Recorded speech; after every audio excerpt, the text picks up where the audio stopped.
नमस्कार मित्रांनो. तर फार्म व्हिजिटच्या क्षेत्रामध्ये आपण आता सेकंडच व्हिडिओ बनवतो आहे आणि मी आता प्रयत्न करणार आहे शेती समजून घ्यायचा आणि त्यासोबतच बऱ्याचशा शेतकऱ्यांना भेटायचा. आता प्रथम मी ज्या शेतकऱ्याला भेटतो आहे तर ते तसे माझे नातेवाईकच आहे जवळचे, पण ते एक प्रगतशील शेतकरी आणि मागं तुम्ही बघितलं असेल तर मागच्या वर्षीचा सकाळचा दिवाळी अंक होता तर त्याच्या कव्हर पेजलाच ते होते. अद्रकच्या क्षेत्रामध्ये त्यांना भरपूर ज्ञान आहे. तर आपण सुरुवात करूया आणि त्यांनाच विचारू. तर पहिले एक ज्या लोकांना माहीत नसेल तुमचं नाव आणि ते सांगा. नमस्कार, माझं नाव संतोष दत्तात्रय नागरे, राहणार फुलंब्री, तालुका फुलंब्री, जिल्हा छत्रपती संभाजीनगर. तर केव्हापासून शेती चालू आहे तशी? शेती तर पारंपरिकच आहे, पण मग 10 वर्षात थोडं डेव्हलपमेंट येऊन समजा दम्मादम्मानी ठिबक वगैरे करत करत करत जास्तीत जास्त. पहिले कोणते पीक घेत होते 10 वर्षाच्या पहिले ना आता? पहिले जास्तीत जास्त पहिले कापूसवरती जास्त भर होता. हां हां. पण मग अद्रक थोडी होती. पण मग ज्यावेळेस थोडं अद्रकीतून थोडे पैसे दिसायला लागले तर मग थोडं मग अद्रक वाढत गेलो, कापूस कमी केला, परत ऊस वाढवला. मग आता ऊस आणि अद्रक असंच दोन्हीचं कॉम्बिनेशन आहे. ऊस आणि अद्रक. अद्रक कधीपासून घ्यायला लागले? अद्रक जवळपास तरी 15 वर्ष आली, पण मग जास्त प्रमाणात नव्हतं घेत. एखादा एकर, अर्धा एकर. म्हणजे का बरं असं? पहिले नाही, पहिले मला जास्त वाटतं पहिल्यापासूनच एकदम परवडणारं पीक किंवा प्रॉफिटेबल होतं, पण मग एवढं हे नव्हतं त्यात. एवढं लोक जास्त हे रिक्स घेत नव्हते आणि एवढं हे करत नव्हते. पहिले एकदम समजा कमी कमी एक एकर, अर्धा एकरच लावत होते. पण मग आता आपल्याला कसं आता अद्रक म्हणलं असं रिस्क काय भाऊ त्याच्यामध्ये? अद्रक जर म्हणलं लोक फेल काऊन होता किंवा जास्त का बरं कमवता याच्यात? फेल होण्याचं कारण काय, एक तर जास्त अतिरिक्त पाऊस पडला, पाणी साचलं, पाणी बाहेर नाही काढलं गेलं त्यावेळेस पण फेल होते. त्यामुळे सड लागू शकते. आणि असं पण काही लोक बिना कुजलेलं खत टाकणार किंवा डायरेक्ट जमीन न तापवता ही केली तरी पण त्याला निमॅटॉड येऊन किंवा कंदकुज लागून प्लॉट खराब होता. बिना कुजलेलं खत म्हणजे काय म्हणता येईल? जसं समजा एकदमच खूप ओला गारा, म्हणजे आता कसं आता गाईचं शेणखत कसं झालं, एकदम पतलं राहतं आणि लोक ते टाकते तर ते डायरेक्ट निसं हेच होऊन जातं, पाणीच होऊन जातं. मग त्याला आता 2-4 महिने अगोदर उपसून बाजूला टाकून थोडं त्याच्यावर प्रक्रिया करून जुन्या काळात आपलं खड्डा खोदून उखाडा करत होते. त्याच्यामध्ये ते एक सायंटिफिक वे मध्ये सांगायचं ते डिकम्पोज होत होतं, त्याच्यामध्ये बॅक्टेरिया वगैरे ग्रो होत होते आणि ते बायोमास होत होतं. पण मग त्यावेळेस जुन्या काळात ढोरं पण गावरान होती. आता हायब्रिड काय भलतं पतलं शेण समजा असं. अच्छा अच्छा अच्छा. आणि ते मग एवढं हे होत नाही. पण तसं जर म्हणलं त्याचा पण फायदा व्हायलाच पाहिजे. नाही, त्याला उकरून तुम्ही परत कधी बाजूला टाकलं, हवा लागली तर त्यावेळेस ते मोकळं होतं. 2-4 महिने 6 महिने ते गड्ड्यात राहिलं ठीक आहे, पण नंतर तुम्हाला ज्यावेळेस तुम्हाला शेतात टाकायचं तर त्याला बाहेर काढून 2 महिने तरी बाहेर असं पडलं पाहिजे, हवेशीर पाहिजे. म्हणजे त्याला कलर पलटी बसली पाहिजे. कलर म्हणजे जसं आपलं काळं भुसभुशीत होतं तसं व्हायला पाहिजे आणि हलकं व्हायला पाहिजे. त्याच्यासाठी काय आहे की आता तसं पाहिलं तर त्याच्यासाठी प्रोडक्ट पण आहे. हे जे तुम्ही डिकम्पोजर वगैरे तर ते फास्ट 15-20 दिवसामध्ये डिकम्पोज करून टाकतात. पण त्याला पण ते करावंच लागतं, त्याला पलटी करावंच लागतं, त्याला जागा तुम्हाला बनवावं लागते. ऍक्च्युअली त्याला एफर्टच लागतं. असं झाडाखाली वगैरे तुम्ही आज आणलं उद्या टाकायचंय हे त्याला पॉसिबलच नाही. त्या कष्टामुळं पण बरेच जण ते वापरत नाही, केमिकलवरच जास्त प्राधान्य देतात. बरोबर आहे. आता हे 15 वर्षामध्ये जर हे पाहिलं आपण तर कधी तुम्हाला परवडायला लागलं शेती, किंवा कधी असं वाटलं की परवडतच नाही शेती, करायलाच नाही पाहिजे बाबा? नाही, तसं काही नाही. म्हणजे शेती परवडतीच, फक्त कसं आहे टायमिंगनुसार प्रत्येक गोष्ट वेळच्या वेळी केली तर काहीच अडचणी येत नाही आपल्याला. म्हणजे रोग यायच्या अगोदरच आपण ठीक आहे, खूप जास्त आला नंतर आपण औषध मारतो ते, पण ते ज्या त्यावेळी जे ते केलं तर. कोणत्या वर्षी सर्वात जास्त परवडली किंवा कोणत्या वर्षी सर्वात जास्त उत्पन्न झालं बा तुम्हाला? आम्हाला आता हे 2022-23ला जे होत्या त्यावेळेस आम्हाला समजा 5 एकर आलं होतं आमच्याकडं अद्रक होती. 5 एकर अद्रक. आणि आम्हाला त्यावेळेस 10,700 रुपयांनी आम्ही साताऱ्यावाल्यांना बियाण्यासाठी दिली होती. सातारा म्हणजे कुठं असं काही कंपनी होती? नाही का? नाही नाही, हां. जिल्हा सातारा. जिल्हा सातारा. तिथून आपल्या साताऱ्याचे जे व्यापारी आहे किंवा लोक आहे ते औरंगाबादी अद्रक म्हणतात अच्छा. आपल्या या भागातल्या हां, अद्रकीला. हां, आणि ते बियाण्यासाठी समजा prefer जास्त करतात. पसंत करता. हां हां. तर त्यांना फक्त प्लॉट तशी पाहिजे. अच्छा, त्या अगोदर दिवाळीच्या वेळेस येणार, एकदा दोनदा येणार, पाहून जाणार, मग ते सिलेक्ट करता. आणि मग ज्यावेळेस जो भाव असला तो 10,000चा भाव समजून घ्या, तो बियाण्याच्या हिशोबानं भेटला होता. हा नाही, त्यावेळेस भाव पण होता. तर समजा पण असा किती 1000, भाव होता? हां त्यावेळेस समजा असं 8-9 धरून चाला 1000 रुपये प्लस देतात ते आपल्याला. अच्छा. हां हां हां. मार्केटपेक्षा थोडे बियाणा म्हणून आपल्याला 1000 रुपये प्लस 700-800 रुपये त्याची प्लस काय राहतात. पात्रता होती जी सोलापूरवाल्यांनी निवडलं बुवा बियाण्याचं प्लॉट म्हणून? म्हणजे त्यांना तसा प्लॉट लागतो हेल्दी. म्हणजे Strong, काय समजा. केलं होतं असं भाऊ त्या वर्षी? काही वेगळं नाही केलं नाही, होतं? काही वेगळं नव्हतं केलं. पण मग त्या तसंच- शेतात पहिले अद्रक घेतलेले होते का? नाही, त्या शेतात घेतल्या पण होत्या आणि काही याच्यात पण नव्हत्या घेतल्या, पण मग तरी पण चांगलं होते त्यावेळेस आणि भाव पण चांगले राहिले. अच्छा अच्छा. हां हां. पण म्हणजे तिकडचे लोक मोस्टली इकडूनच बियाणं घेतात. हो, का बरं घेता मग असं काही आहे का? त्यांना वाटतं की हवामान क्लायमेट समजा माती बदल, हवामान बदल, सगळं बदल झाले तर त्यांना आमच्या इकडचं बियाणं समजा जास्त ग्रोथ करतं तिकडं. आणि हे अद्रकीबाबतच आहे का? हा नाही, अद्रकीबाबतच नाही, फक्त तसं एवढं. बाकीच्या पण बऱ्याचच आहे. जर तुम्हाला माहीत नसेल तर आपल्या तिथं जवळपास जालना जो आहे ना, तर त्याला हब म्हणजे सीडचा हब म्हणलं हां, आता. 30-40 कंपन्या आहे. मैकोपासून सगळ्याच कंपन्या इथंच सुरू झाल्या आणि इथून एक्सपोर्टचं बियाणंसुद्धा इथंच आपल्याच इथं तयार होतं. कारण क्लायमेट तसं आहे, आपल्यासारखं क्लायमेट बाकी ठिकाणी नाही. बाकी ह्या ज्या वेस्टर्न कंट्रीज आहे किंवा ईस्टर्नला पण जापान वगैरे, चायना, यांचं पण आपल्या तिथंच होतं. कारण की आपल्याकडं कसं एकदम कोरडं वातावरण आहे. आता बी पाहिलं असेल तर ह्या वातावरणात कशाच प्रकारे जर तुम्ही नेटच्या आत केलं तर कशाच प्रकारे फंगस ग्रो होणार नाही, काहीच नाही. कारण आर्द्रताच नाही हवामध्ये, म्हणजे मॉइश्चरच नाही ना. बरोबर. म्हणजे पावसाळ्यात का बरं जास्त रोग हे होता? कारण मॉइश्चर राहतं हवेमध्ये, म्हणजे फंगसला आणि त्यांच्या स्पोरला ग्रो व्हायला चान्स भेटतो. तसं एक झालेलं सांगायचं म्हणजे आता आमच्याकडे जे एक ऊसाची जात आहे 3102 म्हणून आहे. हां हां. तर ती जात पण आहे ना फक्त फुलंब्री तालुका, खुलताबाद तालुका आणि कन्नड अर्धा हां हां हां. एवढ्या पट्ट्यातला ऊस व्यापारी घेता. अच्छा. तर म्हणजे बेण्याला? नाही बेण्याला नाही, रसवंतीसाठी. तर त्यांचं म्हणणं आहे जे तुमचा आमचा भाग आहे आपला समजा फुलंब्री तालुका, खुलताबाद तालुका अच्छा. आणि थोडाफार कन्नडचा भाग, हां हां. तिथलच्या जमिनीतलाच ऊस गोड लागतो. नाही तर अदर ऊस आहे ना खारट लागतो. अच्छा. तर म्हणजे एक तुम्ही म्हणता जसं जमिनीचं आहे पण आणि वातावरणाचं आहे. कारण तर 12माही शेती जी आहे ना, त्याचं बघितलं होतं मी. तर ते कसं करायला पाहिजे शेतकऱ्यांनी? म्हणजे कोणतं पीक कशाच्या नंतर कोणतं पीक घ्यायला पाहिजे, किंवा कसा अंदाज लावता तुम्ही एक जनरल? किंवा आपल्याला जर तुम्ही 17-18 एकरमधून समजा 25-1 लाख रुपये कमवता, तर त्याचं जर आपण विभागणी पाहिली तर कशातून किती येतं? अद्रकमधून किती येतात, साखरेतून या आपल्या शुगर केनमधून किती येतात? आता काही अद्रक, काही कापूस, काही ऊस. आता मागच्या वर्षी आपण काय केलं तर मिरची लावली होती. मिरची आपण एप्रिलमध्ये लावली. एप्रिलमध्ये मिरची लावली, ती जून जुलैपर्यंत चालली. मग आपण काय केलं त्याच मल्चिंगवर आणि त्याच मिरचीच्या झाडाच्या मध्ये काकडी लावली. म्हणजे आपल्याला ते मल्चिंगचा खर्च वाचला आणि जो काकडीला बांधायचा असतो खर्च तोही वाचला. आपण त्या मल्चिंग आणि दोन्ही मल्चिंगच्या मध्ये जी जागा होती नाही त्या मिरचीच्या झाडाच्या मध्येच लावली, मिरची शेजारीच लावली. म्हणजे मिरची अशी पसरवलेली मिरची, दोन मिरच्या मधला गॅप. मिरची पूर्ण खराब झाली होती. मिरची खराब म्हणजे संपून गेली होती प्लॉट. मिरचीचा प्लॉट खराब झाला तर आपण त्यात काकडी घेतली. म्हणजे आपल्याला त्या मिरचीचा पण आधार मिळाला त्याच्यावरती. पूर्ण मिरची काकडीची येईल त्या मिरचीच्या झाडावर राहिली. म्हणजे सपोर्ट बनवायचं आणि मल्चिंग ते सगळं कामात आलं आपल्याला. पैसा वसूल झाला आणि ठिबक वगैरे जसं तसं कामात आलं. आणि त्यावेळेस काय आलं, सगळा पहिला लॉट जो असतो पावसाळी काकडी वगैरे सगळी निघून गेली आणि आपली काकडी बरोबर नवरात्रात चालू झाली. तर आम्हाला 30-35 रुपयाचा भाव लागला.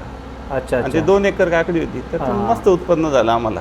अच्छा. आणि काही वेळेस लवकर कधी अद्रक वगैरे काढली तर मग तिथं आता ते पहिले अद्रकीचे खतं उरलेले असतात आपले अद्रक काढल्यानंतर आपलं ते ठिबक जसं तसं असतं, मग तीच नळी आपण तशीच धरून परत त्याच्यावरती काही रोपं आणून गोबी म्हणा, फ्लॉवर म्हणा, काही वेगवेगळे काहीतरी आणून म्हणजे त्याच्यावर लावले. त्या जमिनीला काहीच नाही करायचं, काहीच नाही करायचं त्या जमिनीला. म्हणजे अद्रकला आपण खतं बी तर सोडेल राहते, एक्सेसिव्ह खतं तिथंच राहते समजून घ्या. हो, त्या नागराचं नाही, काही काहीच नाही नाही, काहीच करायचं नाही करायचं. त्याच्यामध्ये. हो, तेच फक्त वेलीवाले हा. म्हणजे सहसा कोणते पिकं घ्यायचे बुवा असं जर आता आयडिया लावायची झाली? गोबी झालं, गोबी. आलू झाला, असे 2-3 महिन्याच्या आत जे येते ते 2 महिने 2.5 महिन्याच्या आत जे येतात तेच. म्हणजे जो पहिला इनिशियल स्टार्टचा जो खर्च लागणार आहे हा, तो लागतच नाही, डायरेक्ट येतो. आणि मध्ये जे एक्स्ट्रा पडेल आहे समजून घ्या तुमचे खतं बितं, ते बी वसूल होऊन जातं. असं एक त्यामुळे मग त्याला असं तशी एक टेक्निक म्हणू शकतो आपण, की हा, की बाबा अद्रक याला लवकर पिकाच्या काढून- वर पीक असं म्हणू हा, शकतो. पिकाच्या वरती पीक आणि आपलं समजा 2 पीक एका पिकात गेले तरी आपण एक पीक प्लस मध्ये राहतो. नाही, ते आंतरपिकाचं तर आता बऱ्याच वेळेला पाहिलं होतं की चालू पिकाच्या याच्यामध्ये आंतरपीक घेतो, हा, त्याने ते थोडं नाही. कॉम्प्लिकेटेड बी होतं. तसं आता एक 5 फुटाची सरी काढून आम्ही कापाशी लावली. ते त्याच्यामध्ये एक छोटा घेवडा येतो, तो घेवडा पण लावला होता, तर त्यात पण ठीक आहे. समजा याला ते आता सगळ्यात मेन प्रॉब्लेम लेबरचा आहे. तर एवढं सगळं करायला तर तुम्हाला लय डबल काम करावं लागत असेल, किंवा किती काम करावं लागतं तुम्हाला जर हे पण लावा ते नाही. पण मग काढा? आता ते काही वेळेस कसं असतं, मिरची वगैरे तर किलोनं तोडता, काकडी तोडायला जास्त टाइम नाही लागत, गोबी तोडायला पण जास्त टाइम नाही लागत. तर मजूर किती घेता मजूर? आता मजुरी म्हणल्या माणसाचे 500 रुपये, बायाचे 300. परवडतं का मजुरी जर मग आता सगळं ऑल करणं चालू ठेवणं येतं, तर मग कशातून ना कशातून निघतं. शेतकरी आताचे काही पोस्ट पाहिलेत, शेतकरी म्हणतात बाबा एक वेळेला मजूर असलेलं बरं आहे, पण स्वतःच्या शेतीवाला नको, या लेवल पर्यंत. मग आहे तसं पण आहे. आता आम्ही गाडी करून मजूर घ्यायला जावं लागतं, किंवा आपली 4 व्हीलर घेऊन जावं लागते कधी दिवस त्यांना घ्यायला. आता लांबचं जास्त मजूर ज्यावेळेस लागले त्यावेळेस आपले 4 व्हीलर किंवा गाडी लावून ते बाहेर दुसऱ्या गावाला समजा 1 किलोमीटर 2 किलोमीटर त्यांना घेऊन येणं, पुन्हा सोडणं, ते आता झालंच तसं. पण मग आता विलाज नाही, कॉर्पोरेट लेवलची सर्व्हिस त्याला जॉब लेवलचे झालं. डबा बिबा जेवण आमच्या तिकडे काही ठिकाणी आहे तसं, डबा वगैरे दुपारचं जेवण बी. पण मग नेऊन आणून सोडावं लागतं. ते करावं लागेल का मोस्टली? मला वाटतं महाराष्ट्रात जास्त झालंय. हा, झालं. पण मग आता काही वेळेस कसं होता, MP आता याचं लेबर आलं, MP थोडं बरं आहे. तुमच्याकडे जोडपं बाहेरचं आहे का? नाही, आमच्याकडे लोकलच पूर्ण वेळ समजा, पूर्ण वेळ येते. पण मग MP वगैरे लेबर आलं ना, तर आता जे कापसाला हिंगोली MP जी साईड येते, तर कापसाला आम्हाला तेच चांगलं आहे. अच्छा. तर 1-1.5 महिना काढून देतात ते. आता आमच्या काकाचा आमचा मिळून एक मोठा गट तयार होतो, मोठं क्षेत्र तयार होतं कापसाचं. मग ते येता 1-1.5 महिन्यात ते क्लिअर करते समजा हिंगोली किंवा मग MP लेबर. आपल्याकडे साधारणतः आता पिकं कोणते घेतात लोक जास्त, आणि कोणते घ्यायला पाहिजे बा एक असं वाटतं? नाही किंवा बदल, कारण काय आहे ना, सगळेच म्हणतात की बाबा आता कपाशीत जे बी पीक केलं त्याच्यात असं म्हणतात काही राहिलं नाही. आता मक्का मला वाटतं एक परवडतं, ज्याच्याकडं पाणी त्याला ऊस परवडतो. नाही, तसं नसतं. आता तुम्हाला सांगू का, आम्ही सुद्धा एक असं नवीन पीक घेऊन बघितलं होतं. आम्ही पपई लावली 4-5 एकर. कोणती? पपई, तैवान पपई. पण मग आम्हाला नंतर असा अनुभव आला की आपला भाग नाहीच, तर आपल्या भागात कोणता व्यापारी जास्त आहे, कशाला जास्त मागणी आहे, म्हणजे आपल्या भागानुसारच आपण पिकं घ्यायला पाहिजे. काय चांगलं? आपण कधी आगळं वेगळं करायला जावं तर फेल जाणार. म्हणजे आम्ही करून बघितलं. आता आम्ही 5 एकर पपई लावली, तर एकदम भारी प्लॉट होते, चांगले आणले वगैरे. पण मग जिथं आम्हाला 10 रुपयाचा रेट पाहिजे तिथं 7 रुपयाने याचे व्यापारी, शेंदुर्णी, जळगाव त्या साईडने व्यापारी येत होते. पण मग कसं होत होतं, 2-3 रुपये मायनसमध्येच कधी पण माल होता. पण विक्रीचा मग प्रॉब्लेम काय? व्यापारी म्हणजे तसं नाही. आता आमच्या भागात व्यापाऱ्याचं कसं असं म्हणणार, आता इथं पूर्ण गाडी लोड झाली तर चांगलं वाटतं त्यांना. नाही तर मग तेच म्हणणं बाबा तिथून अर्धा माल आणा, पुन्हा इकडं जा. तर लोकांना आता आमच्या भागात कसं आहे, अद्रक आहे. आता अद्रक झालं, ऊस झाला, एक म्हणता 10 व्यापारी आहे. पुन्हा आमच्यासारखे तिथं 2 रुपये 3 रुपये प्लसमध्येच राहतो आम्ही. समजा आमच्याकडे क्वालिटी आणि क्वांटिटी. तर तसं एक हे राहतं.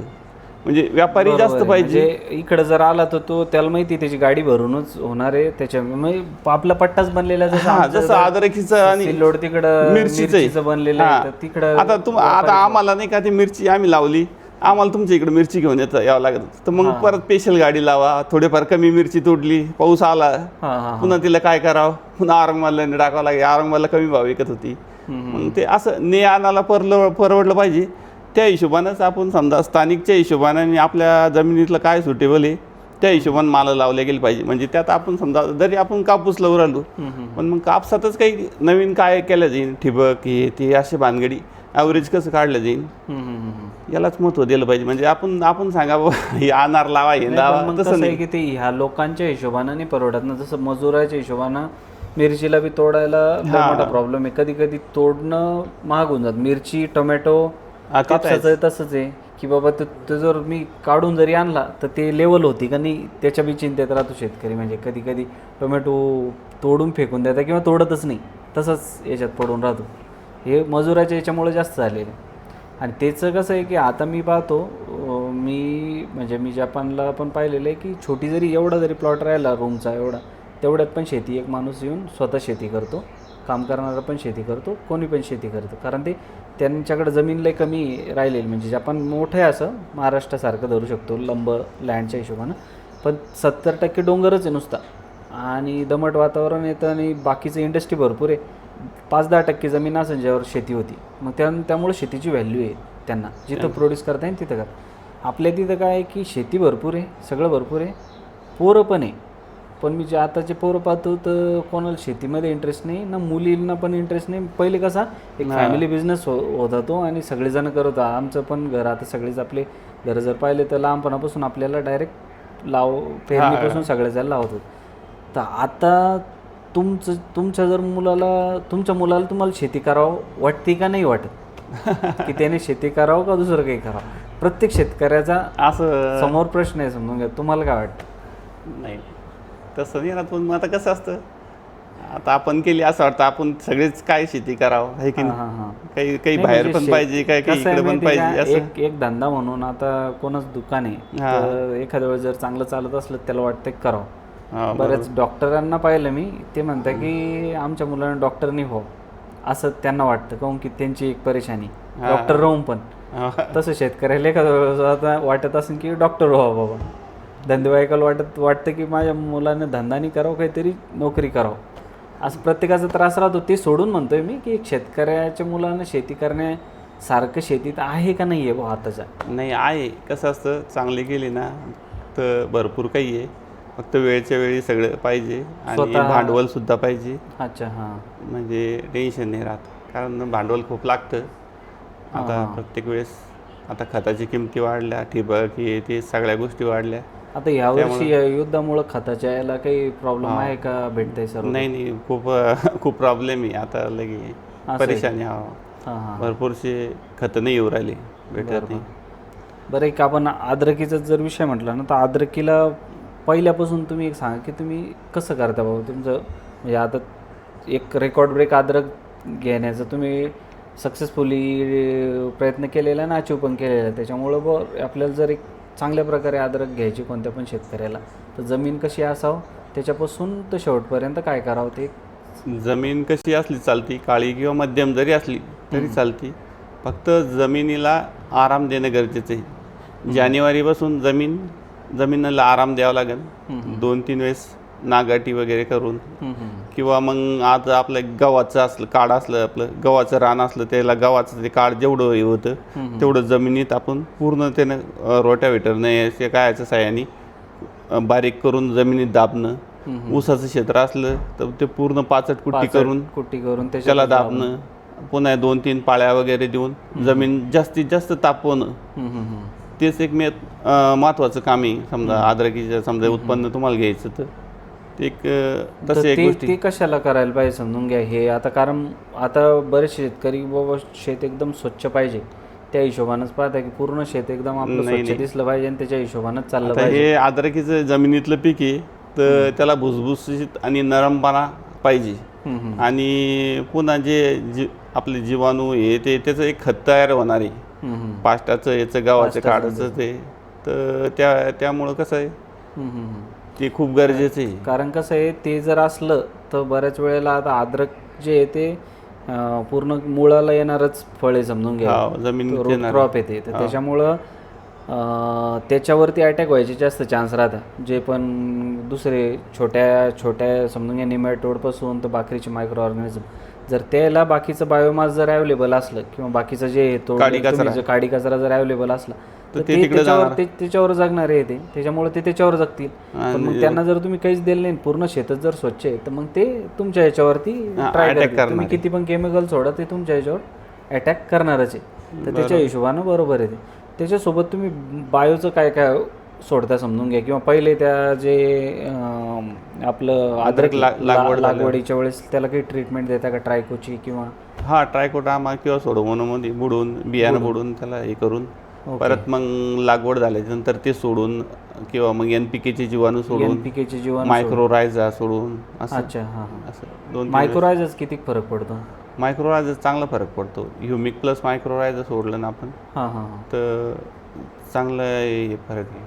आणि सडीचा जो सड किती वेळेस आली तुमच्या तिथं समजून घ्या? सडीचा कसं असतं, आता आमच्या भागात ज्या ठिकाणी पाणी तुंबलं वगैरे किंवा आपले तुम्हाला सांगितलं वल्ले शेणखतं वगैरे टाकले किंवा जास्त हीट वाढली तेव्हाच सडीचा प्रॉब्लेम येतो. पण मग आता हे कसं पाणी व्यवस्थित काढलेलं असलं वावर शेतातलं पूर्ण, हां हां. जे असं नांगरून वगैरे नीटनेटकं करून साऱ्या गिऱ्या मारून पाणी कधी 100% बाहेर निघलं तर सडीचं प्रमाण काहीच नाही राहत. आणि तसं जर तशी सड तुम्ही पसरताना पाहिलेली, जसं आता हे 10-15 वर्ष झाले तर ह्या पट्ट्यात कधी सड नव्हतीच बुवा आणि आता वाढू लागली, असं काही आहे का? वाढू राहिली, पण मग लोक कसं असतं क्षेत्र रिपीट होत आलं का त्यामुळं पण सडीचं प्रमाण वाढतं. तर त्यासाठी आपल्याला जमीन तापवणं गरजेची आहे. ते पण एक आहे की किती वर्षाच्या नंतर आपण अद्रक डबल घ्यायला पाहिजे किंवा घ्यायलाच नाही पाहिजे. 2-4 वर्ष दुसरं काही दुसरं नाही काही नाही घ्यायचं, तर तेवढं उत्पन्न देणारं दुसरं कोणतं पीक घ्यायला पाहिजे. उत्पन्न देणारं ते तर सांगता नाही येत, कारण कोणत्या मालाला कधी भाव येईल ते तर आपल्या हातात नाही. पण मग कमीत कमी 4 वर्ष तरी अद्रकीवर अद्रक रिपीट नाही आली पाहिजे. अच्छा, हां. म्हणजे आता आमचं कसं सर्कल आहे, आपण अद्रक घेतो, अद्रकीच्या नंतर ऊस लावतो. ऊसामध्ये आपले 2 ते 3 वर्ष जातात. परत ते ऊसाला जास्त मुळ्या वगैरे राहता का काय, आता एक हे राहतं तर ते पूर्ण बुरशी वगैरे कमी होऊन जाते. परत ते ऊसाचं पाचट वगैरे सगळं आपल्याला खत म्हणून परत त्या अद्रकीला काम येतं. म्हणजे आमची सायकलच ही की ऊस अद्रक आणि ऊस कसे 2-3 वर्ष जातात. म्हणजे एक वेळेस अद्रक लावलं तर ते 2 ते 3 वर्ष ऊस चालतो आपलं. हा, एक वेळेस ऊस लावला की ते 2 ते 3 वर्ष चालते समजा. हा, तर मग त्यामुळे एकावर एक नाही घेत ना समजून. तुम्ही एका वर्षात अद्रक घेतली, दुसऱ्या वर्षी काय घेता मग? ऊस लावायचा. आता ते ऊस 2-3 वर्ष चालणार. अच्छा, हां. तर मग परत अद्रक त्याच्यातच घ्यायची, त्याच्यातच अद्रक घ्यायची. म्हणजे मग ती सायकल चालू राहते. आणि आपल्याला ते काडी कचरा आणि ऊसाचं काय असं जास्त मुळ्या वगैरे जास्त रप असता, त्यामुळे ते पूर्ण बुरशीचं प्रमाण जमिनीतलं कमी होऊन जातं. तर त्याच्यामुळं पण सडीचं प्रमाण कमी असं आम्हाला वाटतं. ते ठीक आहे. आणि आता जी अद्रक अशी बियाण्याची जी अद्रक तयार करतात त्याला काही असं स्पेशल काहीच ट्रीटमेंट नाही लागत? नाही, काहीच. आणि एक्सपोर्ट वगैरे झाली होती का अद्रक? हा, एक्सपोर्ट केली होती, म्हणजे व्यापाऱ्यामार्फतच केली होती आपण. दुबईला टाकली होती. हा, 4 किलो पॅकिंग मध्ये. तिकडे जे अद्रक टाकतात त्याला तुम्ही पेस्टिसाइड वगैरे बाकीचं वापरलेलं, तर त्याला काही चेक नाही होत? नाही, एवढं नाही काही. त्याला वापरलेलं होतं त्या वर्षी बुरशीनाशक वगैरे ते वापरलेलं होतं. ओके, पूर्ण ऑर्गॅनिक असं काही लागत नाही. एक्सपोर्ट जरी करायचे असेल तर त्या दुबईपर्यंत ठीक आहे. दुबईपर्यंत. बाकीचं कधी पाहिलं नाही का नाही एक्सपोर्ट काय करू शकतो काय नाही? काय ओला माल असतो ना, एक्सपोर्टला जास्त दम नाही. आपण कोणतं याचं समजा हे करूनच हे करू शकतो. पूर्णपणे जर ऑर्गॅनिक करायचं आहे तर त्यात इंटरेस्ट आहे का? म्हणजे शेतकऱ्यांना करायला पाहिजे का नाही करायला पाहिजे, तुम्हाला काय वाटतं? ऑर्गॅनिक करायलाच पाहिजे, एक वेळेस व्हायलाच पाहिजे, कारण त्याशिवाय पर्याय नाही. कारण हा खर्च खूप वाढू लागला आणि खताच्या किमती आणि वॉटर सोल्युबल जे खत आहे खूप महाग येऊ राहिली. ऑर्गॅनिक कधी झालं तर फायदाच होणार आहे. पण मग त्याला 100% झालं तरच सगळ्यांचं येईल. हे जे एवढं उत्पादन करतात तू म्हणजे स्वतःला खायला ते बरं वाटतं का एवढं केमिकल आणि ते वापरल्यानंतर शेतकरी म्हणून? कारण बाकीचे काय आहे, शहरामध्ये जे पण सगळ्याजणांना घ्यायचं ते एकदम सुंदरच राहतं, वरून ते म्हणतात की बाबा अरे नाही हे अद्रक तर खाण्याचीच लायक नाही, एवढ्या फवारण्या टमाटर तर खाण्याची लायक नाही, हे बी खाण्याची लायक नाही. पण बनवायला तर ते काही जमिनीवर येत नाही, परेशानी जे बनवायचे. त्याच्यामुळं शेतकऱ्याला काय वाटतं बाबा की त्यांनी जे पिकवलं ते कितपत त्याला खावं वाटतं का त्यानं वेगळं पिकवलं पाहिजे स्वतःसाठी? नाही तसं काही नसतं. पण मग आता आपण काय ॲव्हरेजमुळं आपल्याला करावंच लागतं या गोष्टी. आपण नाही केलं तर ॲव्हरेज नाही भेटणार, आपल्याला नफा राहणार नाही, मग आपण काय करणार? शेतकऱ्याचं ते तसं झालं. हां, आता आपण कधी थोडं कमी करावं. ऑर्गॅनिककडे गेलो तर आपल्याला तेवढं जेवढं ॲव्हरेज मिळायचं तेवढं मिळणार नाही, मग फायदाच होणार नाही आपला. ऑर्गॅनिकला असं पाहिलं तर हे जास्त पाहिजे, रेट जास्त पाहिजे, तिथं रेट तर आपल्याला मिळणार नाही, तसं शक्य नाही. तसं काय की बाहेर देशात तशा याचं ब्रँडिंग आहे स्वतःचं. म्हणजे कोणी जर टरबूज बनवतं ऑर्गॅनिक तर त्याचं ब्रँडिंग आहे माझं, तर याच्यापेक्षा दुपटीनं बी भाव जास्त राहतो, त्याची ऑनलाईन बुकिंग बी राहते. तर ते पण तशा म्हणजे इकडं तर पहिल्यापासून पाहिलं, म्हणजे मी 2011ला होतो तेव्हापासून जे कोणत्या शेतकऱ्यानं पिकवलेली भेंडी त्याच्याहून बी चॉईस होती. सुपर मार्केटला जर गेलं ते शेतकऱ्याचं नाव राहत होतं की ह्या शेतकऱ्याचीच घ्यायची बाबा, किती महाग राहू, तो शेतकरी रेट लावून त्याची सुपर मार्केटमध्ये ठेवायचा ना. तो शेतकरी एक 10 रुपयानं लावून समजून घ्या, तर दुसरा 50 तरी बी त्याची घेईन, काहून की त्याच्यावर विश्वास झालेला आहे. तर ती आपल्याकडे नाही आहे. म्हणजे आता तुम्ही बी घेऊन जा आणि कोणी बी घेऊन जा, मोंड्यामध्ये आपला माल तर व्यापारीच विकून टाकतात. ते काय विकतात ते आपल्याला माहिती, सगळे एकत्र करून टाकते तिथं, तेच बोली लावते तुमची. ते नुसते असे पाहत आणि ते म्हणतात की हां चल घ्या, चल 50 50 56 चलो निघलो. तेच म्हणलं, इथं तर आपला माल आपल्याला माहिती नाही कोण विकते. ते कसं ती कधी बदललं म्हणजे ते बदलायचा प्रयत्न शेतकरी, आता तुमच्यासारखे शेतकरी असले सुशिक्षित तर होऊ शकतं ते आता काय असं. कारण आजकाल लोकांना पाहिजे तसं, लोक घेऊ लागले. आता मी माग ते मुक्तक जोशीचा केला होता ना ऑर्गॅनिक, तर ते स्वतःच्या याच्यातलं स्वतः विकत्या. पण ते काय की लय सोशल मीडिया वगैरे हे लागतं, तेवढं जर केलं तेवढं सगळ्या शेतकऱ्याकडे टाइम नाही. समजून घ्या तुम्हाला, आता शेतकरी फक्त पिकू शकतो तर विकू शकत नाही, अशी गंमत आहे. एवढं उठलं की डेली स्वतःची मार्केटिंग करणं तर कामधंदे रोजंदार कधी पाहणार आहे? तेच होतं, शेतकरी फक्त पिकू शकतो पण विकू नाही शकत, अशी एक गोष्ट आहे. त्यामुळं असं शक्य नाही. बरं चालेल, शुभेच्छा तुम्हाला.